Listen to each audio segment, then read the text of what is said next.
We are live here at Tidelands. We appreciate you guys so much for coming on by. We're getting you guys ready for South Lafourche and Pearl River. Kickoff at 7 o'clock. We will be live until, 5:45-ish, around 6 o'clock. We'll get you guys ready for week 2 with South Lafourche coming off of a hard-fought loss against Thibodaux in week 1, trying to get their first win of the season against a Pearl River team that's pretty good. I've watched some film. It's going to be a good test. Should be a very evenly matched game. Looking forward to it. Before our technical issues, we were telling you guys about all of the week 2 matchups that have already happened. Vanderbilt gets a 30-7 win against John Ehret. They're 2-0. The game of the night last night was H.L. Bourgeois getting a 29-26 win against Assumption. Assumption's on the goal line, and Will Broussard decides to roll the dice. He says, hey, man, we're down 3. We could kick a field goal and send it to overtime, or we could go for the gusto. He goes for the gusto. They get stopped on the goal line at the end of the game. They fall 29-26. H.L. Bourgeois gets their first win. Gentlemen, talk me through that. Assumption has a kicker. Obviously, Will felt it was best that they go for it. They were at the 2. Bourgeois says, no mas. They stop him. Did not talk to Will Broussard today. I did talk to Sterling Washington. Obviously, H.L. Bourgeois is feeling good about it. But, man, that's a dice roll that just didn't work out for Assumption, and Bourgeois gets their first win of the season. Casey, I feel like we talked about this on play-by-play in less than 2 hours ago or 3 hours ago, whatever that was. Every game means something, right? Yep. Was this a game that Coach Broussard felt that he needed to have and not worry about the loss there, or not necessarily the loss, but he needed the dub. He needed the dub. That's what he felt. Wanted to take a chance. It's like Brian Kelly against Alabama a couple years ago. The one time that he won a game. Fair enough. It's going to be one of those days, huh? We didn't have any power issues until Bruce Lee walked in. Yeah, fair enough. That's also fair. Hey, look, H.L. Bourgeois has a special football player by the name of Kadar Mitchell. He ran wild again last night. He's not on the most talented roster, but my God, that kid could go. He had a big game again last night. In week 1, he had 200-something yards rushing. Bourgeois does such a good job of sometimes he's the running back. Sometimes he's the slot receiver. Sometimes he's an outside receiver. And then what you got to pay attention to is sometimes they're also just using his ass as a decoy too. And you don't, he's not getting the ball, and you pay attention to him and other guys go off. Kadar Mitchell. That's one of T's good friends. Very good basketball player. Very good basketball player. Yes. And my God, he's running wild. He told me this week, hey, I'm going to have college opportunities at both. He says he wants to be a college football player. And with the start to the season that he's having, Kadar is running wild so far. A guy like that, a special athlete like that could excel in multiple sports, it's a credit to the HL coach to put him in different situations where they can't just key on him in the backfield. They got to go find him wherever he's at in the field. Kind of like I'm hoping what they do with number 1 tonight. Put him all over the place, make the defense rotate, find him, and try to stop him, because I don't think you can stop him, period. There were times against Thibodaux, and Lowell Narcisse said this. There were times where the plan was find one and bracket him. And even with that, he was still making catches, still making plays. It was unbelievable, the amount of attention that Terrence was getting and the production he was still getting through all of that attention. He's going to be a big part of the game plan tonight, and I can't wait to see how they utilize it. But really quick before we dive into the local stuff, last night, I don't know what happened, but somebody turned defenses off in Louisiana. We had a 70-65 game last night. Lake Charles College Prep defeating Barb. We had a 63-42 game last night. Dunham beating Live Oak. We had a 60-56 game last night. Santa Ma beating Cecilia. I mean, what is going on? And look, you guys got to understand, high school football with 36-33 Rain beating Northwest, it's a 48-minute game. So when we have these games where we're having 120 points scored, that's a touchdown every play virtually, man. That is insane, the amount of offense that we've seen in some of these games. And look, no disrespect to the offenses. If you got that many points, it's bad defense. Or no defense at all. But just way too many points last night in some of these games. It's crazy to think that that's happening in week 2, because those elevated scores normally happen later in the season when the offenses start getting that chemistry and building what they want to do. usually the defenses take over early in the season. That's why you bet all the unders in college football the first couple weeks. I mean, dude, 70 to 60, that's 135 points in a 48. And look, this was not an overtime game. It was just a regulation 70 to 65 game. That is absolutely insane. Let's talk about what you guys are here to talk about. South Lafourche High School taking on Pearl River. For anybody who made the trip to Pearl River last year, God bless you. The Tarpons got run over. It was not good. The good news is the guy who was doing a lot of the running over, the big fella Badon, the running back, is no longer with Pearl River. Now, they do have a very powerful running back who's still in play. The one thing that'll be interesting tonight, historically, South Lafourche has been the power team. They're the team running in the closed formations and running powers and running different things like that. Tonight, it'll be the exact opposite. Pearl River will be in I form. 2 tight ends, 3 tight ends. They'll be running Maryland I. They'll be running between the tackles. South Lafourche's plan is going to be to spread them out. They think they have a speed advantage tonight. So it is one of those rare occasions where South Lafourche is actually the team that thinks they're the faster of the two. They're going to want to play up-tempo. It's Pearl River that's going to want to play down-tempo. Whichever style prevails is going to be the team that gets the win tonight up the bayou in Memorial Stadium. A couple stats from Pearl River's last game. They ran the ball 44 times with only 14 passes. But the biggest thing about that, they had 1 penalty the whole game. Wow. Coach Schmidt told us last night they got a lot of buy-in from the roster. I was impressed with some of the things that he told us. He seems like he's very confident in the trenches on both the offensive and defensive side of the ball. I thought he gave us some pretty good insight. I know we went fishing for some more information, and he didn't give it to us at all. He was very quiet about it, but I thought it was pretty neat that he had one experience down here, and he could not have loved his trip to South Lafourche last year more. Even though they took the loss, he was very impressed, Coach Pokey, and specifically the fans, he said. And we had some more conversation, and he was telling me this afternoon how special he thinks Terrence Pitre is, and asked him if he got any offers, and I said no, and it kind of went into that conversation, which that's a tragedy. That guy's not having some type of conversation with somebody at the next level. I agree. One thing Pearl River has, they have a long-time head football coach that, I mean, it's his first year at Pearl River, but he's been a high school football coach for a long time. A lot of big fans will know the name Jerry Leonard. He was a Salmon coach for a long time. He had an 8-year hiatus. He stepped away. Pearl River's coaching staff moves on to another program. Jerry Leonard decides, hey, I want to get back in it. He's the new coach at Pearl River, so they're going to have a very experienced coaching staff. Our guy last night was telling us they've got that buy-in, and Jerry Leonard's a good one. I'm curious to see what type of plan they come up with. Coaches have told me in the area, the hardest offense to scheme for locally is South Lafourche because they do so much stuff. It's not about how many plays they run. It's how many formations they run them in. Jerry Leonard's going to have an interesting plan. He is a defensive guy first. I'm curious to see what that plan is tonight to try to slow the Tarpons down. I got a feeling that time of possession is going to be the key in this game. If Pearl River can wear down South Lafourche, if South Lafourche has guys that are playing both ways and they have long drives and they are playing old school smash mouth football, and you don't have the ball, guess what? When you don't have the ball, you can't score. So I'm expecting that type of game plan. Not that anybody told me that, but just hearing folks talk, I think time of possession is going to be the key to victory tonight, if for either team. And then we talked about earlier, again, on play-by-play, Josh Mack in the backfield is going to be the key for South Lafourche. If he could make some quick reads, get the ball to the playmakers, they're going to be successful. If he doesn't, and he's kind of running for his life and having to make decisions under pressure, it's going to be a tough night. I have a feeling, and this is a little bit inside information, but it's also just kind of a gut feeling.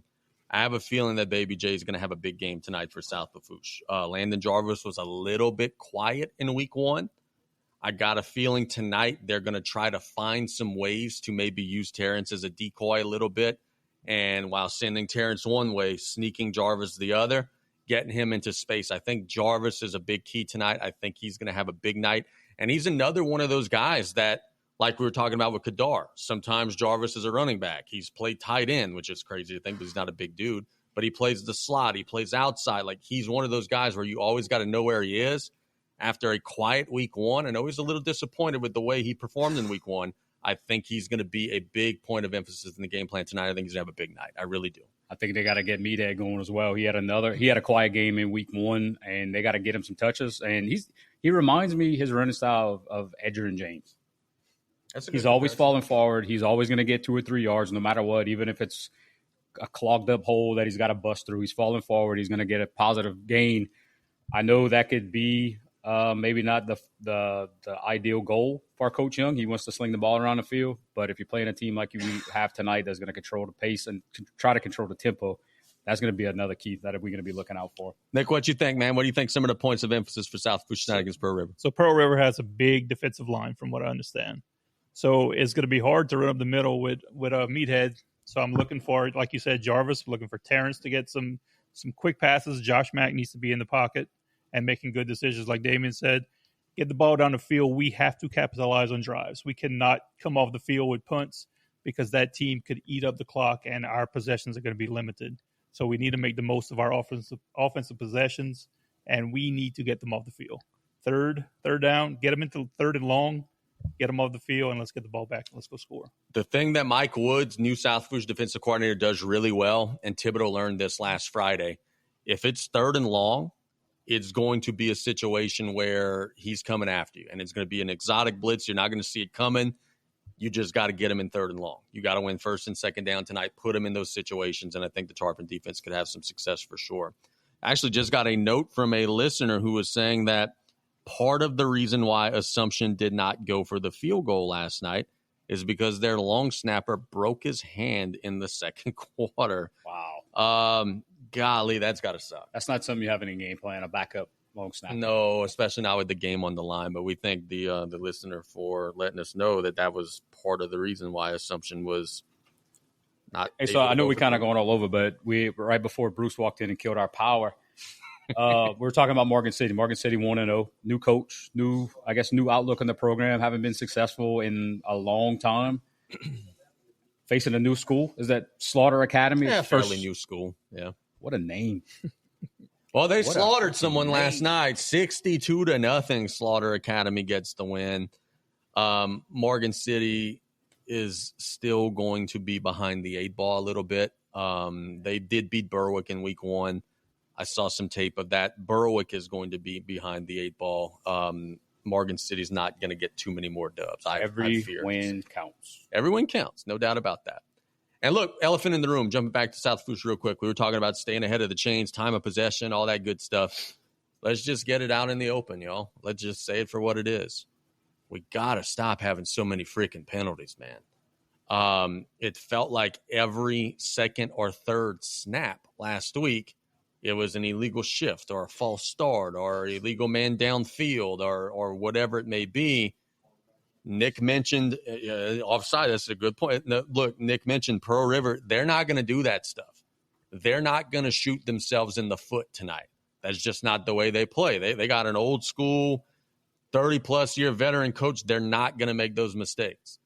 South Lafourche cannot help out their opponent tonight the same way that they helped out Thibodeau last Friday, because I don't know the exact penalty count. It was at least 10, and that's just frankly just way too many. So they've got to limit that, especially every once in a while, you're okay with a wide receiver blocking down the field and hold. That's an effort penalty. Yeah, things are going to happen. That stuff happens. You're okay with a guy, every once in a while getting a face mask or something like that. That stuff happens. But the pre-snap, false start, illegal formation, offsides, got to clean that stuff up. That stuff cannot happen tonight if you want to have any hope to win this game. I was watching on my favorite sports channel, Bayou Sports, last week. Thank you. Because Nick refused to make the trip to Thibodeau. And right off the bat, I was listening to radio, and then I picked up on Bayou Sports. And the first two things when I turned on both methods of media were 15-yard personal fouls. Yeah. That's got to be cleaned up. That's some things that's easily cleaned up. It's not something that's that could be I guess it can be a habit, but it's not a habit where you just can't get out of it. That's just making the right calls and just being mentally ready to go and mentally stable. You want to know the way to clean it up? I'll say it, and it might make people angry. It's okay. You take the people who are doing it over and over again, and you put their ass on the bench. That's the way you clean it up. And tonight, hopefully, it's a situation where it doesn't arise. But at some point, you got to have some discipline. Yeah, no doubt. And that all that starts at the top. Yeah. That's a trickle down effect from the top, goes all the way to the bottom. And I think BJ does a really good job. It's just some things that you got to watch out for and make sure you don't tolerate it. And if it is tolerated, then that's why it's going to continue to happen. There was a big improvement, talking about some positives. There was a big, not even just big, a huge improvement last Friday in the South Lafourche special teams. The South Lafourche special teams were not very good last year. They revamped how it was coached.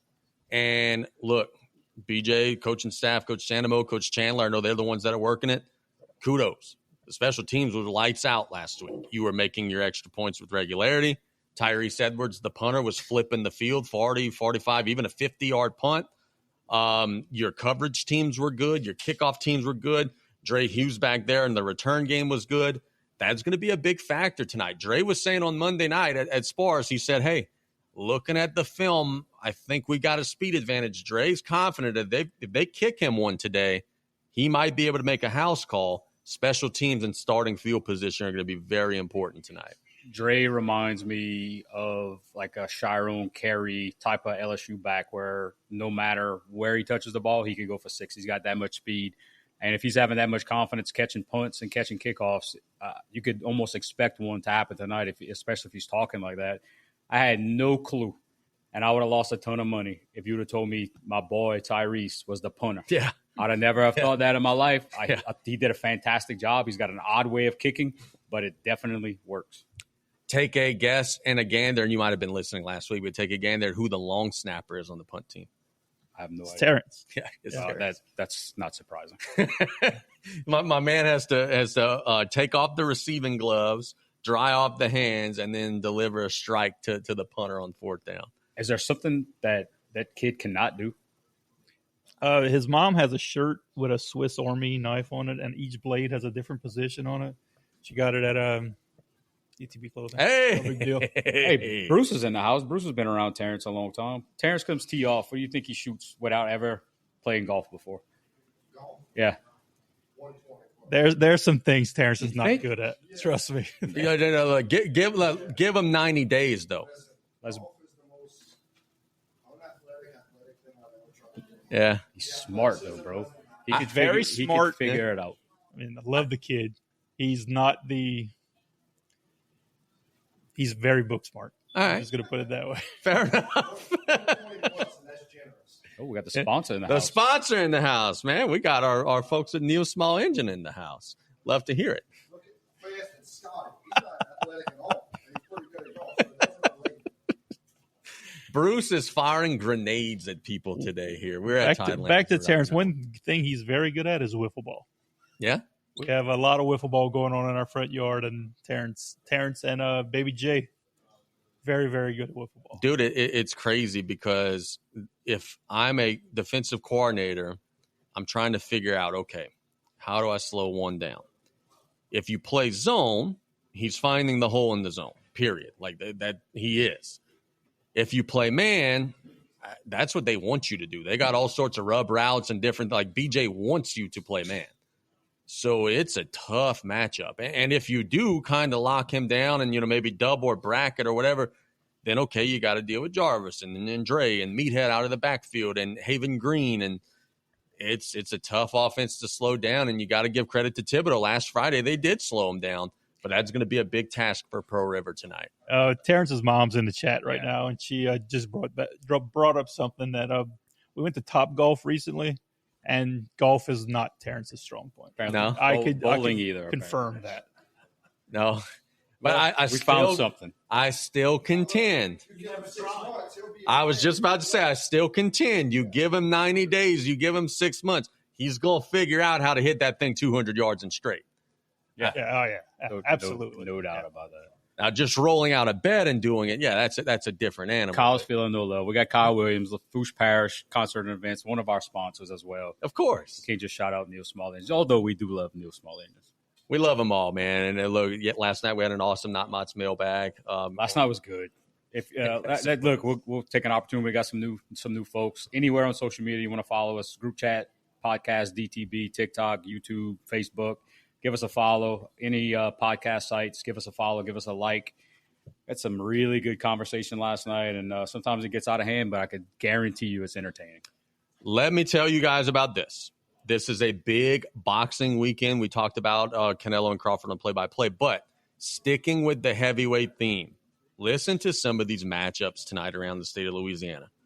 Is my God. Like, I don't know what the LSU recruiting staff is going to do. I don't know how they could spread them out enough. Tonight we got Acadiana and Zachary. That is an absolutely ridiculous matchup. We got Archbishop Rummel tonight and University Lab. Ridiculous matchup. Brother Martin and St. Paul's tonight. How about this in the Lafayette area? Karen Crow against Lafayette Christian. That is iron versus iron. Coach Nick was talking about this. Catholic of Baton Rouge against St. Thomas More tonight. Dude, up and down the schedule. Chalmette and Lakeshore is a good one. Denham Springs and Central Baton Rouge is a good one. A Carr taking on American Heritage on national television tonight. Up and down the slate, we have a loaded Louisiana slate, and it is going to be really interesting to see tonight at about 10:30, 11 o'clock when all these scores start filtering in. We're going to have a much better idea of who some of the heavyweights are in the state of Louisiana. And look, we didn't even mention locally, Jesuit and E.D. White tonight. When was the last time E.D. White was at danger of being 0-2? That's a very real possibility tonight, facing a good Jesuit team. Unbelievable schedule of games tonight. Might be something in the air. It's all the big matchups in one weekend. You got Canelo and Bud. You got all the high-profile high school matchups as well. Now you got me intrigued, man. I didn't know it was that much of a heavy schedule tonight. I'm going to have to pay attention to some of this. Well, you know the reason why it is this way? And look, I'll say it the way it is. If you are Acadiana and you have to schedule 4 non-district games, and Acadiana calls BJ Young and says, hey, BJ, I want to play, BJ's laughing and hanging up the phone. Yep. So Acadiana and Zachary and John Curtis and Brother Martin, those schools could only play one another, because they're the only ones that want to play one another. So Rummel, when they're calling for a non-district game, they can't just call up Patterson and get that game. No, they got to call Catholic of Baton Rouge or University Lab or Southside. That's why we see so many premier early season matchups, because the power schools only want to play the other power schools. It's the only games they could get. That's why John Curtis has to go to freaking California last week and to play their season opener. Some West Coast folks. That was bad. How many yards rushing? 5? Oh, it was a school record, I believe. Nick had it. Curtis rushing last week, I think it was 600-something yards. I didn't have that. I thought that's what you said. Maybe not. Anyway, but look, at the same time, these coaches are smart. They know the system. They play the system. You get a lot of points for playing teams with a ton of wins, and you know those teams are going to have a ton of wins at the end of the season. So you almost better off going play the high level and possibly taking a loss. 657. Yeah, 12.8 yards per carry. Our resident John Curtis guy in the chat says 657. But you're better off playing those teams that are going to win a ton of games than taking a chance on a school that may not be good because they can't recruit like you and take the loss. Going there, huh? I mean, Tommy's not going to be happy with that. It's okay. Facts are facts. Tommy knows. Tommy knows. We're here to deliver facts. Freezer Burn in the chat wants to know who Central Lafourche plays. We could talk about them. They're playing New Iberia today. I actually had Coach Pop on my radio show today. That is a huge game for Central Lafourche tonight. Central Lafourche went into the season. They had just about everybody back. Coach Vedros said, we think we're pretty strong. He told us before week 1, like, we think we could play with Vanderbilt. And then in week 1, Vanderbilt punched them in the face and running timed them. And Coach Pop told us, he said, hey, look, now we had to go straight out of that into a week 2 homecoming game. And I don't know if you guys know anything about this. Coaches absolutely hate homecoming week. So you go from, as Nick is slamming stuff down on the table, Brian Kelly style, we go from a loss in week 1 to a homecoming game. That's going to be an interesting score tonight. New Iberia is not the same as they were 10, 15 years ago. They're losing kids to Westgate, all that good stuff. But that's a huge game for Coach Vedros and his guys tonight. What does New Iberia look like? Have you seen them, heard about them? I watched a little tape. They lost in week 1. They're not the same niche that it was 10 years ago. They're just not the same program. It is a winnable game for Central Lafourche, and frankly, it's a must-win for Central Lafourche. If you're 0-2 in Division I non-select and you still have to play Terrebonne, Thibodaux, Destrehan, Hanville, it gets dark really fast. Really, really fast. Central has the talent to be able to win some games. It's just about getting it done, I guess. Raceland's been really successful.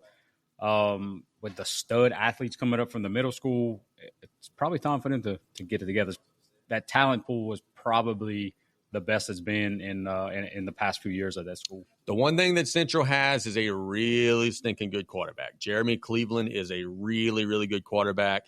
He is a dual threat. He started his career as a receiver, became a quarterback because of injuries. And when they saw what he looked out there, they said, hey, you're not ever going to be a receiver again. He is a multi-year starter. He's fought some injuries, but if he stays upright, he's a really good player. He's going to be a Saturday player. Jeremy Cleveland is the guy that makes that engine go. And Cleveland threw 3 interceptions against Vanderbilt, all of them off the hands of receivers. So they got to start catching the ball and working on that passing game a little bit. I think Cleveland's going to be okay and maybe have a big performance tonight for the Trojans. Thibodaux, South Lafourche's week 1 opponent. So here's how this works. If you're South Lafourche, as frustrated as you are that you lost to Thibodaux, you got to root for them to win the rest of their games now. You want to get power points. They're playing Lord Beaconsfield Landry. What's up, buddy? They're playing Lord Beaconsfield Landry tonight. The scouting report I got from Mr. Cole Trosclair at Thibodaux is that they do not think Landry is as good as South Lafourche was, and the Tigers are expecting to get to 2-0 tonight. You got to play the game, of course. But with those New Orleans city schools, it's crazy, man. Like, one year Landry is a 3A school. The next year they're Landry Walker, and they have 5,000 kids. Then the next year they're Landry again. Like, you never know. It's an open enrollment. They open and close the campuses like crazy. And I guess sometimes it's like Forrest Gump. You never know what you're going to get.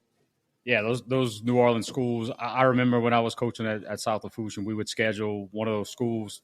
It would be a toss-up if they were going to show up on time or show up at all, even after confirming some of the games. And then one year you play in a team that you destroy by 50, and then the next year you're getting beat up by 30.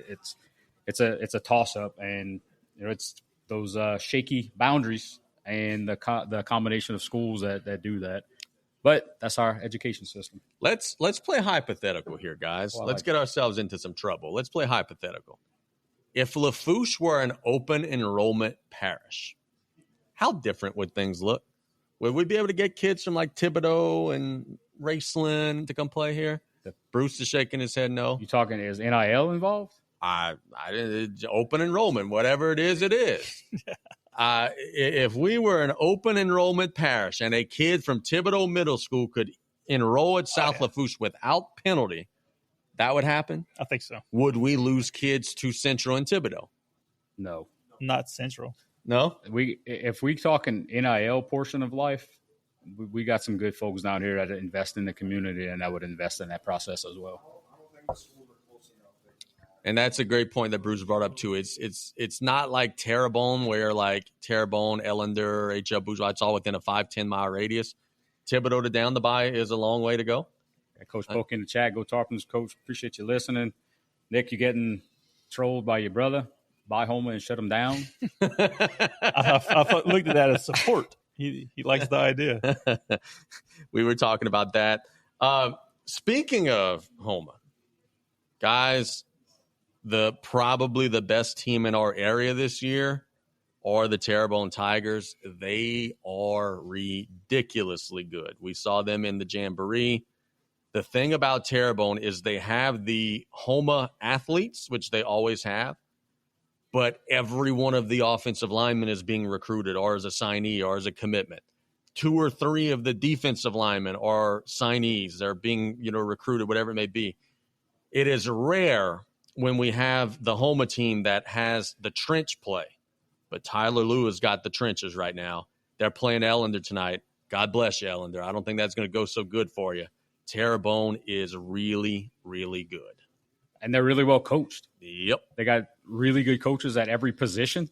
You got a guy that probably has aspirations to coach at the college level, and he's definitely putting together a hell of a resume right now because year in, year out, they got D1 players. They win games. And we talked about Central. It's about that time. It's about that time for Terrebonne to make that leap. You got that much talent, that many players that are going D1. It's about that time. we had Tyler Lewis on the radio show Monday, and they got a running back, Alvin Celestine, a 4-star player. He didn't play the scrimmage. He didn't really do much in the summer. He's little nicks and bruises. He played in week 1, and we asked Tyler Lewis, we said, hey, how did Alvin look? He just started laughing. He's still a 4-star. He's still fine. The best player on the field. He's fine. And, he was very, very good. Tonight, they're going to be heavily favored against Ellender. And then from there, the schedule tightens up. They got St. James and St. Charles and Hanville and Destrehan. But if there's a Bayou region team that can make that run to New Orleans, it's probably the Terrebonne. How do you think they stack up against teams like the River Parish teams? Well, they beat Destrehan last year. So I think that they're there, man. Tyler Lewis said the thing they lack is the depth. And they fought some injuries and stuff last year. They ended up losing in the first round to Chalmette. They were the 9 seed. But he says they've added a big 9th grade class. Some of those kids play varsity now. He thinks that they're in a great position. I guess we'll wait and see. Destrehan's obviously very good. They played close against Catholic High. I mean, that's an unbelievable high school. But I think they'll be right there. I tell you what, we're going to find out. They play St. Charles. They play St. James. They play the River. There's nobody going to be more battle-tested, and it'll be interesting to see how it shakes out for sure. And it goes well for Coach Lewis if he's that confident in talking about that. Coaches tend to be a little bit negative. Nah. You know a guy? Nah. Yeah. They're very happy, and they're excited, and they got a big one tonight at home. Let's talk some college football real quick, and then we'll jump back into the high school to kind of close some things out. We got LSU tomorrow in Death Valley taking on the Florida Gators. Tommy Botto's Florida Gators. I don't know what LSU is or isn't because I don't know what Clemson is or isn't. LSU is a touchdown favorite tomorrow in Death Valley. They're playing Florida. Damian is Mr. Negative. He says LSU is going to lose to Florida. Nick and I picked LSU. I'm not all that confident either way. Billy Napier may or may not be their coach Monday if they don't win the game. That's a big storyline to follow. Braylon Moore, the Tigers center, will be in the lineup. Brian Kelly said he is good to go. Do you think that's too early? How do you feel about that? You got to win. He practiced all week, so, I guess he's good to go. Now, Tredez Green probably not good to go. What was his official injury? I think it was a twisted ankle or something. Yeah, I think it was like a knee sprain or something like that. Moore had an ankle. But before we go too far, you asked me this question earlier, and Nick may have answered this last night, but I would like to hear his answer. If Sunbelt Billy loses tomorrow in Baton Rouge, does he get on that plane? Fired on the tarmac. Come on. Let's see who they play next week. Oh, no. After this, it's at Miami, then it's Texas, then it's at Texas A&M, then it's Mississippi State, then it's at Georgia, then it's at Kentucky, then it's at Ole Miss, then it's Tennessee, then it's Florida State. They have a week 2 high school schedule every single game for the rest of the year. If it's a close game, he makes it out of Baton Rouge. If it's a blowout, he's done. I have a buddy that's an Uber driver in Montana who just got a 3K request. Is that for Brian Kelly or Joe Sloan?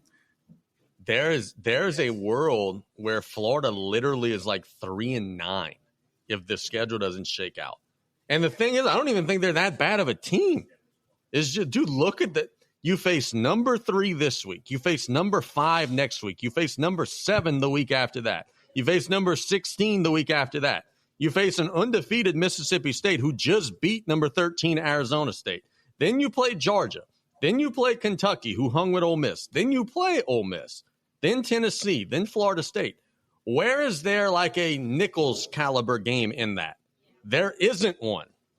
It is not a good day to be a Florida Gator. Sunbelt Billy is so used of scheduling as a Sunbelt coach that you go play those schools out of conferences. That's what he thinks he has to do. Do you think Haley Sawyer of the SoCal News Group, who is an AP Top 25 voter, will vote Florida higher or lower if they lose the game? So they're going to have Florida after a loss in the top 25? That still bothers me. Well, it should bother you. It's ridiculous. They're getting, look, those folks get paid to do that. Really? Yes. You get a stipend to do that. Absolutely, you get a stipend. Well, it's about the season outlook. Mr. Mike. You know something about Mr. Mike. That AP poll is the most antiquated thing in sport. Well, other than baseball managers having to wear actual uniforms, one of the dumbest routes they go to get a result.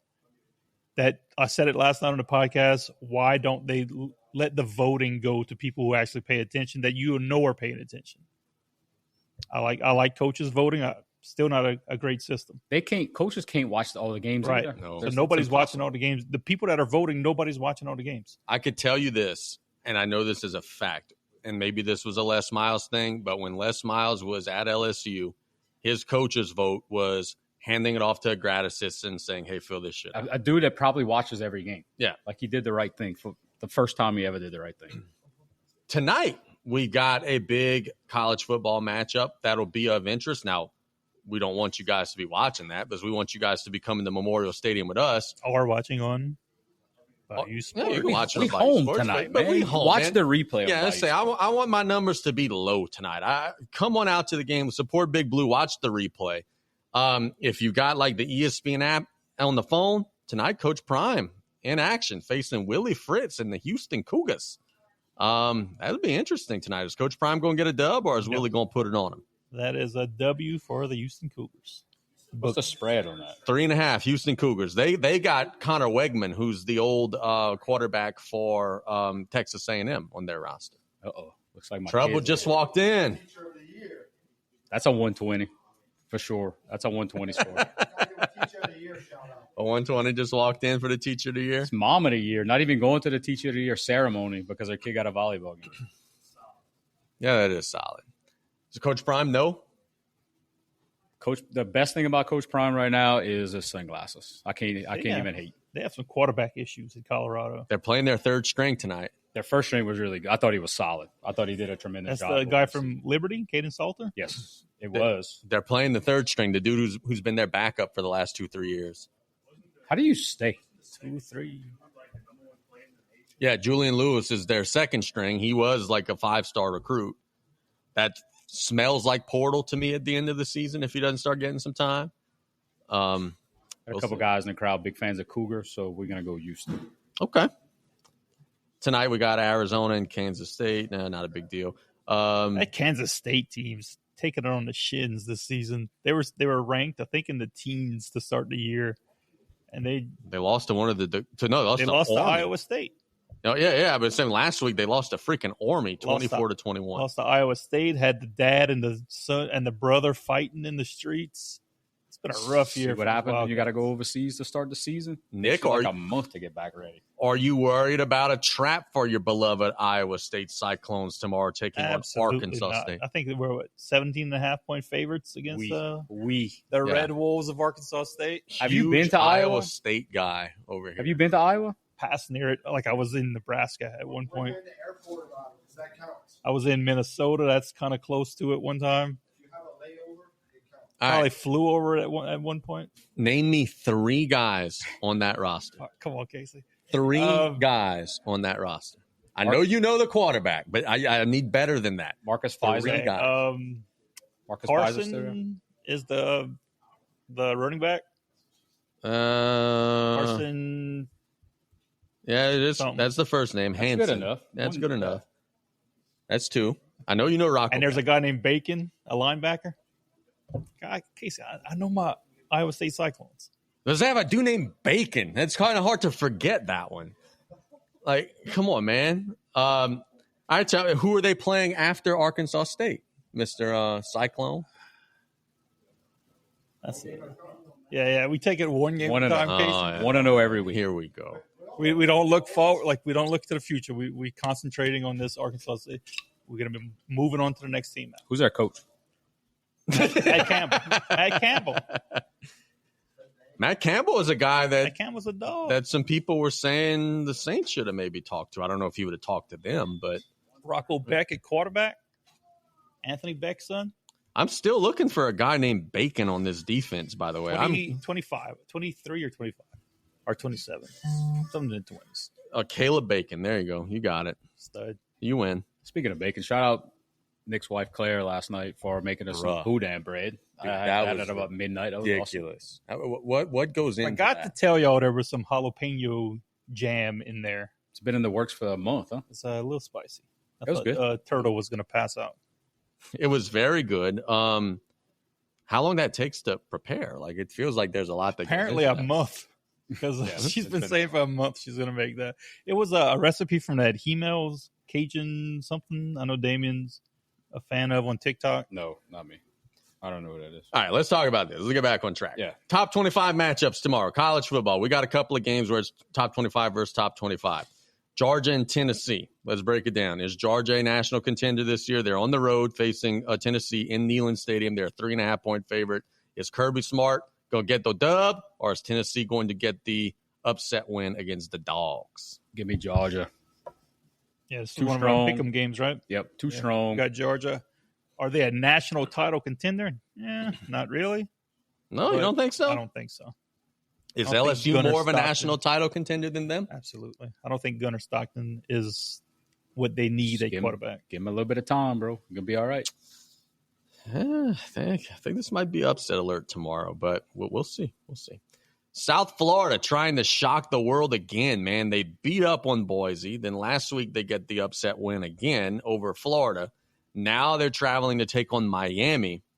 Miami, like Vegas, is just poo-pooing all over South Florida. Miami's a 17.5-point favorite tomorrow in a game of number 5 versus number 18. Is there a world where South Florida shocks the world again? And if they do, they need to be ranked way higher than 18, certainly, because they would have a great resume beating Boise, Florida, and Miami. So is there a world where South Florida does it again and beats the Hurricanes on their home turf? Look, they're legit good. They're not, we talked about it last night, flash in the pan. They're not at that point. They're not going to beat Miami. No? I don't think they're a top 15, top 10 type of team, but they're a solid football team. They got a lot of speed at a lot of different positions. They're well coached. I actually got a chance to watch most of the game against Boise. They take advantage of any opportunity that is given to them, and they're really good on special teams. They beat the crap out of Boise in week 0 or week 1, whatever it was. That was not close. And then They they just- beat Florida in week 2, and is Florida any good? Hey, just saying that current odds for national championship, Georgia is third. Third best I odds? see it. I do not see that. And number 1 to win the SEC. Let's go Arkansas tomorrow, traveling to take on Ole Miss. Ole Miss's quarterback may or may not be in the lineup. Lane Kiffin kind of playing that one close to the vest. Ole Miss is a 6.5-point favorite. Arkansas has been scoring a crap load of points, but they've been playing nothing. Can Ole Miss be in trouble tomorrow, or will they roll at home? I know we're taking the under. Yeah, we are in our parlay. Yeah, we're taking the under. I have zero confidence in Sam Pittman. If Is you that line because he has breasts? I wasn't going there. If you line up Sam Pittman against Lane Kiffin, I'm taking Kiffin 100 times out of 100 times. I think Sam Pittman's time in Arkansas, in Fayetteville specifically. You know, a guy Come and tell who you. once coached at Arkansas who wants to coach again, who's like, let's say, from LaRose? That would not be good for us. Nope. I don't Sure know. wouldn't. Not Just us, like throwing that out there. us. LSU's and us. Are we? There's a school, and y'all know the school. I've told y'all. There's a school that he's eyeballing. It's not Arkansas. Hint, hint, nudge, nudge. And I wouldn't mind that. Look, I love him to death. I hope he does a great job of wherever he gets, but I hope it's as far away from Louisiana as humanly possible. Unfortunately, the school he's eyeballing is not far away from Louisiana. It's actually in Louisiana, but anyway, that's Have you seen? We're talking about Coach O, obviously. Have you seen his video in the kitchen with not cooking Coach with O should Kaya? have slapped the shit out of that dude when he put that bay leaf in I there. can't I believe he did. let him build that gumbo the way he did. Did you hear the 1977 championship story? Yeah. That was. There's a long pass and there's a short pass. I didn't realize the ball got tipped twice. Yeah. Extra point, ricocheted off the goalpost, all that good stuff. Hopefully, our offense has better terminology now than it did then. Short pass, long pass. I think it's a little more complex than that now. The story he told about Bigfoot Crosby, maybe. Bigfoot Crosby. Oh my god! I'm gonna look if you're following us online. Which if you're not, you're missing out. I'm gonna post. I saved it earlier to post it. That video is phenomenal. He's talking about Bigfoot Crosby, how he's winning the game. We're gonna win the game. The impression that he Woo! does of that gentleman is top notch. I talked to my father-in-law this morning, Barry Ogeron, and I was asking him. I was like, "Who is this Bigfoot Crosby guy?" He said there's a lot of Bigfoot Crosby. The whole family was known as the Bigfoot Crosbys. And apparently they lived close to where I was raised. So like the Wyatt family? Apparently so. Texas A&M and Notre Dame tomorrow, guys, in South Bend. Let me see if I can pull that video because it's freaking hilarious. I feel like Notre Dame and Texas A&M, like that was a huge game last year. I feel like it's not getting talked about a whole lot. The Irish are a 6.5-point favorite. The Irish are also 0-1, so this is a big game for them. Notre Dame or the Aggies? Notre Dame. I'm going with Texas A&M on this one, Casey. Come on. This one's hard, man. Like I relish Notre Dame losing because I don't like their fans. There's Bay. I just want y'all to hear. I just want y'all to hear the Bigfoot Crosby story. That was his impression. Rudy overrated.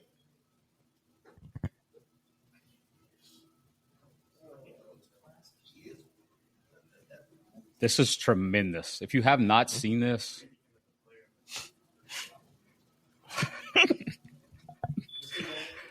now look, I don't know who the gentleman is that he's cooking with, but he's not from down the bayou. No. Could you imagine a dude that size and has that much energy roaring at you when you just cook the world's worst gumbo ever? That's tremendous. And look, this is the same Coach O that is a 12 Red Bull a day guy. So how many into the day was he there? Very disappointed that he let that gentleman cook that type of gumbo and then swat him out the way. So I got to make my pick. I'm going Notre Dame tomorrow against Texas A&M. I think that they're going to not be 0-2. That's another game that the experts are saying to take the under in. Is there any drama tomorrow for Alabama coming off of a blowout against ULM, 73-0? They ran up the score. They knew they had to. They're facing Wisconsin tomorrow. Wisconsin, I mean, that's usually not a pushover, but they're not ranked. They're 2-0 this season. Wisconsin beat Miami of Ohio 17-0, beat Middle Tennessee 42-10. Is there any drama tomorrow where it could be a struggle for Alabama against the Badgers? Absolutely. The quarterback play for Alabama is very suspect. They don't have the defensive scheme that they've had in the past where they just dominate teams. I think every game with similar talent, with Wisconsin's probably a step down from them, but it's gonna be a struggle. It's not gonna be easy. I think they'll win, but I don't think it's gonna be easy. Last week, Ty Simpson was 17 of 17 with 3 touchdowns. That was completely a fluke. I mean, they were playing Monroe, but Nussmeier was playing Louisiana Tech and couldn't do jack shit. So was that a fluke, or was the Florida State game the fluke? Last week was a fluke. Yeah. Ty Simpson, the best thing he's done was get created on an NCAA football game and win the Heisman multiple times. I don't know how that dude has so jacked up stats in those games, but real life Ty Simpson, not game Ty Simpson. Nick, Alabama's back? I don't think they ever left, honestly. They're still Alabama, still got better players than most teams in the country, and Wisconsin might give them a little test, but I think it's going to be a flip-flops worse than me. I never said they were dead. I said their coach sucks. He had the gravestone chipped out. I said their coach is terrible. They still got 5-star athletes. Ugh. I'm stealing this story from Damien, but he's the one who brought it up to me on the radio. The Alabama woman who said if she won the $1 billion Powerball, she would give the money to pay Kalen DeBoer's buyout. That's really funny. And that's 100% true. Yeah, like that's hilarious. I don't know. We talked about winning $1 billion last night. What's BK's payout? See if I got enough. I have any money after I buy Homa and shut it down. Maybe that's the next thing. So Casey, I got to know, man. We got some folks in the audience. We appreciate that. A lot of folks listening at home. You do a lot on Fridays, man. What's today look like for you? All right. So today looks like we get up pretty early in the morning and get our rosters and make our lineup sheets and everything. Then we go do the radio. You're getting a haircut saying you woke up late. I'll vouch for him. He texted early in the group. See, who's trolling? Which one was trolling? Who do you think? Bruce Lee. Get Bruce Lee out of here. Guy wins one bet and he thinks now he's the king of the world. Not even his money. No, we woke up pretty early today. We got our lineup sheet. We go do the radio thing. Today we went to Casa St. Pierre and loaded all the wagon up and headed out this way Going to leave here at about 5:45. We're going to make our high school picks in just a second. I'll do my best Corso for you guys. After the game wraps up, we go do interviews with both coaches. South Lafourche is going to win tonight, so I'm going to be interviewing Terrence and all those guys after the game as well. Then we go and edit those videos, post them, write about all the stuff, talk to all the coaches, call the coach. I ain't going to be in bed tonight till 1 or 2 a.m. And then after that, we wake up at about 8:30, 9 o'clock tomorrow, go do Sports Corner. Now, I'll tell you this, at noon tomorrow in the Sports Corner, when I finally sign off and that's done, the rest of the weekend is me doing absolutely jack squat. You failed to mention that you hosted by yourself a 2-hour radio show. Yeah, I mean, that's all right. Hey, shout out Brad Wells listening to us from the 50-yard line. Appreciate it, Brad. Sawyer's going to pancake some people tonight. Looking forward to seeing it. Not if that coach listens to Nick. Nick was trying to get Sawyer Wells double team last night. The coach said they're going to shut down Terrence. I was like, yeah, Terrence is number 60. You better put 2 guys on him. Thanks a lot. So might have put a little more on Sawyer's plate tonight, but he can handle it. Sorry, Brad. I saw this line here, and it's moved a lot. And I don't know if it's because Clemson is ass or what, but Clemson opened 6.5-point favorite against Georgia Tech. It's down to 2.5. I told you, Hayes King is running through Clemson. A 4-point shift without like a starting quarterback injury, like the Mac Jones thing. That's a lot. I would like to know what time that shift happened, because that was probably after we put in our picks. The experts looked at my pick and said, exactly what happened. That's what we got to do. That's exactly what happened. Clemson in trouble tomorrow against Georgia Tech. Georgia Tech beat Colorado. They beat Gardner-Webb. So me, Nick, and the Wizard have Georgia Tech taking the dub tomorrow. Are we allowed to reference the Wizard in places outside of your man cave? The Wizard's an interesting fella. The Wizard's never coming here. Good. I think we brought the crystal ball. I don't know if we ended up. Did we? I don't know. Hope not. No, we don't need no Wizard today. So apparently it looks like Georgia Tech has a running quarterback, which is Hayes King, and a throwing quarterback, Aaron Philo. He is 21 of 28, 373 yards. So it looks like they use Hayes King as like a Taysom Hill now. You know what they say when you got 2 quarterbacks. You got a running quarterback and a passing quarterback. So what do they say about? Let's go beat Clemson. Let's. Georgia Tech too. Iowa State, Georgia Tech, Ramblin' Wreck. Let's go. The last time I rooted for Georgia Tech, I was rooting for. Never mind. Bobby Crimmins. Never mind. Different subject. I was saving you. Clemson's going to win tomorrow, and they're going to silence all the LSU fans that are panicking.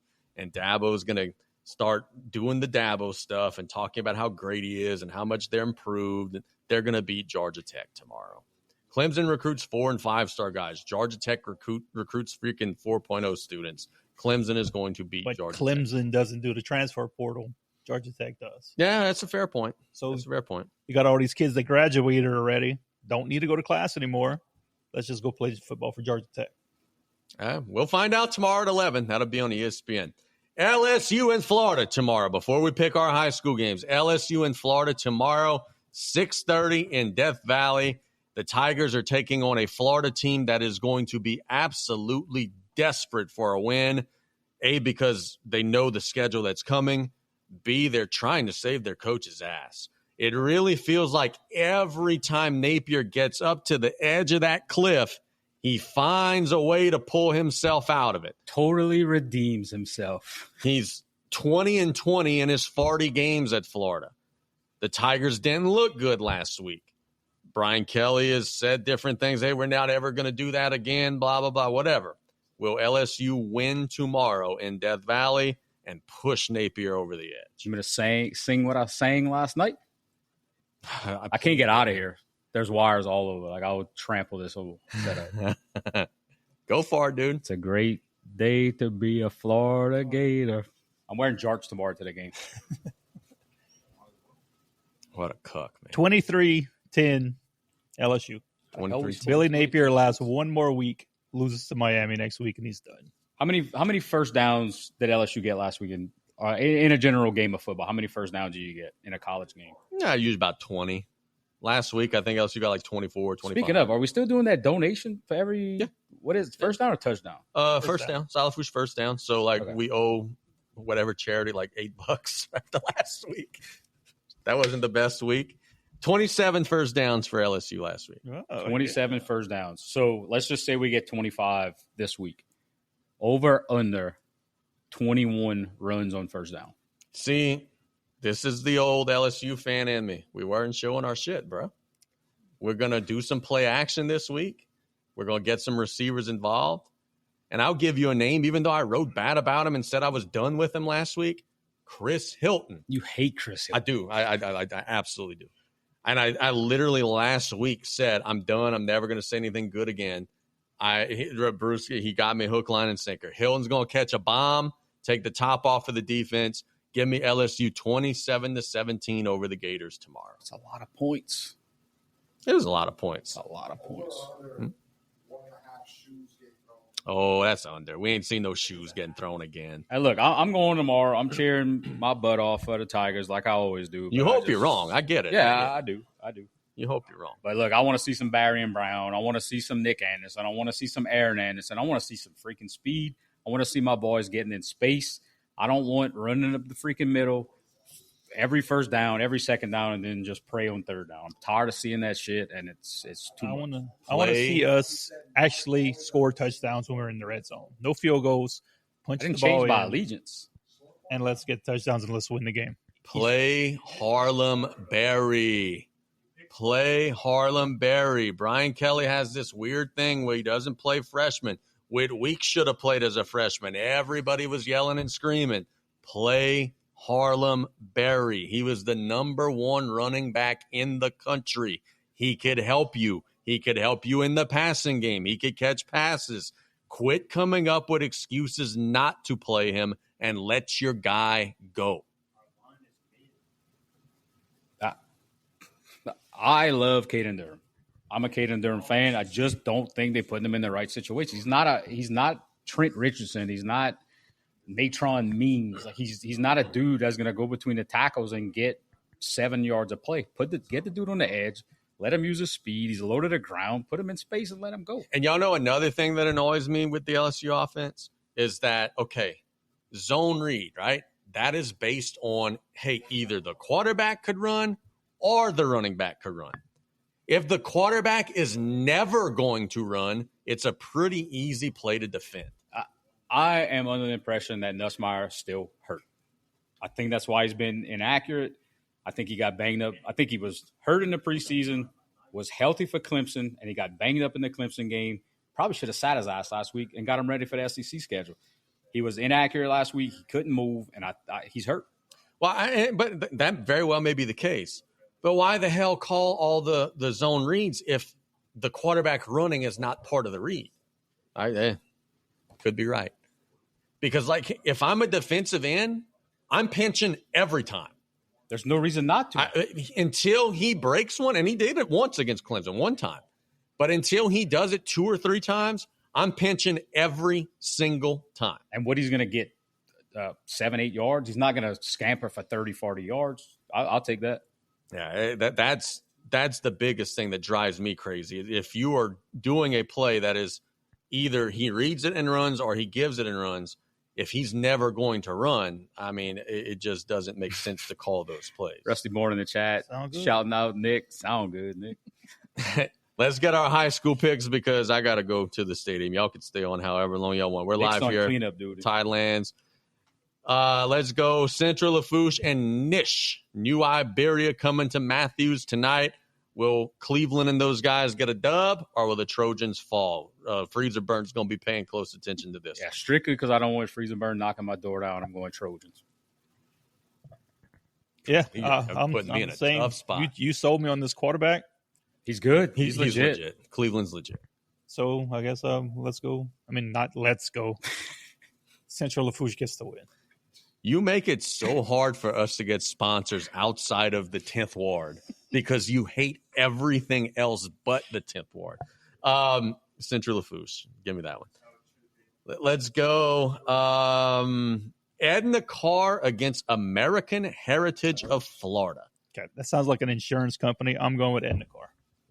It sounds like a program from Florida that recruits the shit out of everybody, is what it sounds like to me. I'm going American Heritage of Florida tonight. Sweep for Florida and Louisiana this week against Louisiana teams.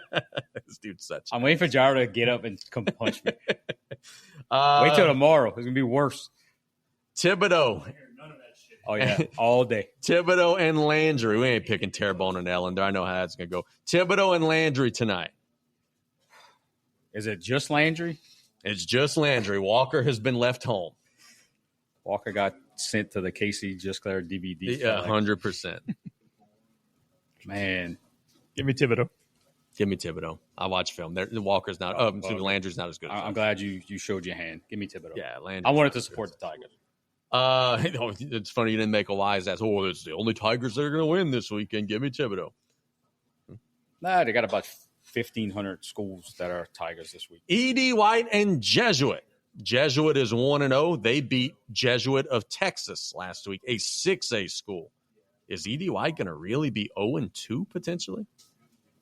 Hopefully. Give me Kyle saying. Dudes went, taking a loss, probably didn't sleep all freaking week, ready to go. I know probably don't match up all that well with him. He's going to scheme him to death. Give me Kyle. You saw how they lost last week? I did not. Bruh. Dude for Holy Cross caught like the craziest, like just mossed some dude on the sideline. Now, it wasn't a touchdown. It was at the 1, but then they jammed it in with like 12 seconds left. Just crazy, crazy, heartbreaking loss. Kyle, I love you. I desperately hope I'm wrong about this, but give me Jesuit tonight against E.D. White. I'm going to go with the Fighting Mustang Mikes to beat Jesuit. Techno Mustang Mike? Or Techno Mustang Mike wouldn't beat Jesuit. AI entrance music Mustang Mike beats Jesuit. So does E.D. White. Letcher and St. Charles Catholic.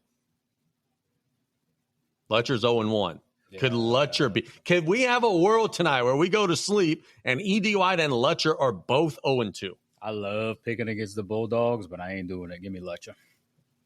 Letcher got dudes all over, but St. Charles has dudes all over. Letcher, give me Letcher. I'm going Letcher as well. I like the coach. He had a good interview with you a couple weeks. Dwayne Jenkins is a good dude. South Terrebonne and CCA tonight. South Terrebonne, a 4A school, they're 1-0. CCA probably has more talent, but CCA has a lot of talent on the sideline right now. They have been beat to shreds by injury. CCA beat them 42-0 last year. That was the Hurricane week. You know how many times South Terrebonne practiced for that game? None. They rolled out of bed and played a varsity game. It showed they want revenge. Do they get it tonight in the swamp? Keep your excuses in Berg. I talked to Coach Case today. Give me Central Catholic. It's Covenant Christian. Christian. Give me Covenant Christian. Give me CCA. I thought you said Morgan City. Just to disagree with Damien. Keep your stuff in Berg. Just to disagree with Damien, I'm going South Terrebonne.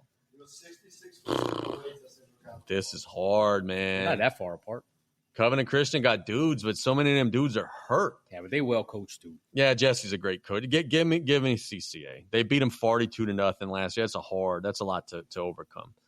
Let's go right to it. It's 5:45. South Lafourche, first home game of the season, taking on Pearl River.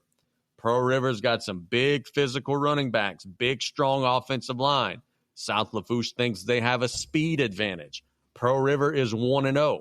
They beat St. Martin's. Now, granted, St. Martin's was really good last year. You know why? They had Harlem Berry. They don't have Harlem Berry this year. St. Martin's is not the same team. Will Pearl River be 2-0? Or will South Lafourche get off the schneid and get to 1-1 in what I think is a huge game for them in Division I? Pearl River is taking the Pearl River plunge.